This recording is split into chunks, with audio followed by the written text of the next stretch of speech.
En 2017, à Brest, Hubert Kawissin, motivé par sa cupidité et sa jalousie, assassine sauvagement toute sa belle famille.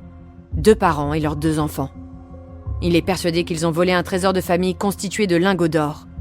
Pourtant, au procès, il a été démontré qu'aucun butin de cet ordre n'a jamais existé. Pour amener de nouveaux éléments de compréhension, Marie Drucker a interrogé le professeur de criminologie, Alain Bauer. Bienvenue dans Au bout de l'enquête, l'affaire Troadec, épisode bonus. Cher Alain, professeur de criminologie, j'avais besoin de vos lumières d'experts pour éclairer cet épisode bonus d'Au bout de l'enquête. Bonjour Marie, c'est toujours un plaisir de pouvoir expliciter, rendre clair, transparent ce que sont les outils de la criminologie et donc la manière dont les enquêtes sont menées. Les enquêteurs décident de diffuser un avis de recherche avec les 4 membres de la famille. Alain, comment cela fonctionne-t-il ? Eh bien, un avis de recherche, c'est un outil policier ou judiciaire qui permet de retrouver quelqu'un qu'on a perdu. Ça concerne, comme dans l'affaire Troadec, des disparus, mais aussi des auteurs, des victimes. Il est consultable par les policiers, les gendarmes, les douaniers, mais aussi par l'administration fiscale. Et il comporte, pour l'instant, le fichier des personnes recherchées, FPR, 21 catégories, dont les fameuses fiches S, par exemple. Et il renferme aujourd'hui environ 650 000 fiches actives pour environ 600 000 personnes. Et puis, il y a aussi les avis de recherche diffusés auprès du grand public. Oui, alors il y en a de plusieurs catégories. Il y a d'abord l'avis de recherche diffusé par des services de police judiciaire. En général, on a une photo et cette personne est recherchée. On en a d'autres de type Amber Alert, ce qu'on appelle alerte enlèvement pour l'enlèvement des enfants. Europol dispose d'un outil qui lui est propre avec les criminels les plus recherchés en Europe, et il y a d'ailleurs plusieurs Français au palmarès.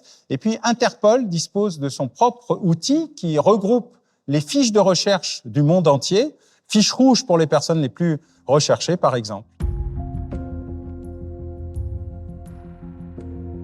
Dans cette affaire, les experts ont tous conclu à une altération du discernement, à la fois pour Hubert Kawissin et pour Lydie Troadec. Alain, qu'est-ce que ça veut dire ? En fait, l'altération du discernement, ça permet surtout d'explorer ce qu'on appelle les pathologies mentales, les éléments qui permettent d'excuser ou d'expliquer un processus criminel. Et c'est le Code pénal qui prévoit 2 cas de figure.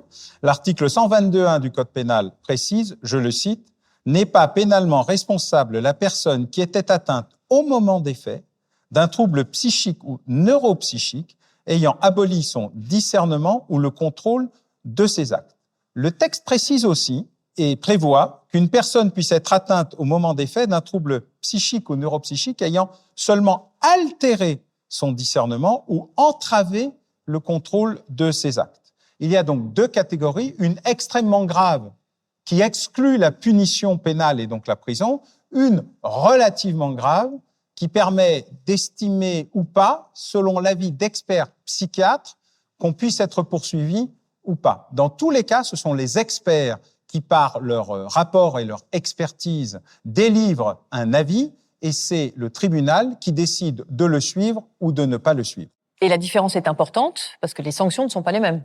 Oui, vous avez raison. Dans le cas de l'abolition, la personne mise en cause est irresponsable pénalement. Elle ne peut donc pas être envoyée en prison et elle est simplement traitée d'un point de vue psychiatrique dans un hôpital dont le niveau de gestion de la dangerosité est pris en compte. Il y a des unités spéciales, les UMD, les unités pour malades difficiles ou très difficiles.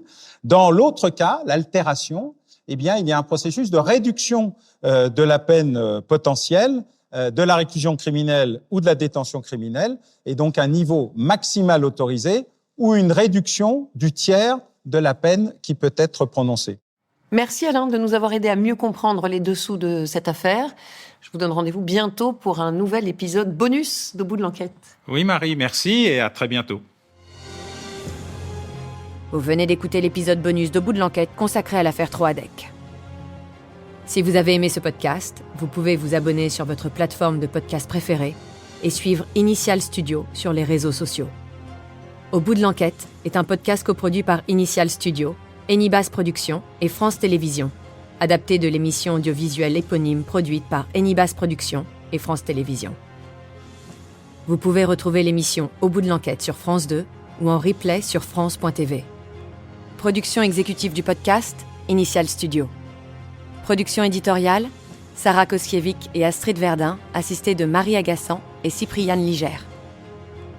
Montage, Joanna Lalonde. Avec la voix de Julie Drey.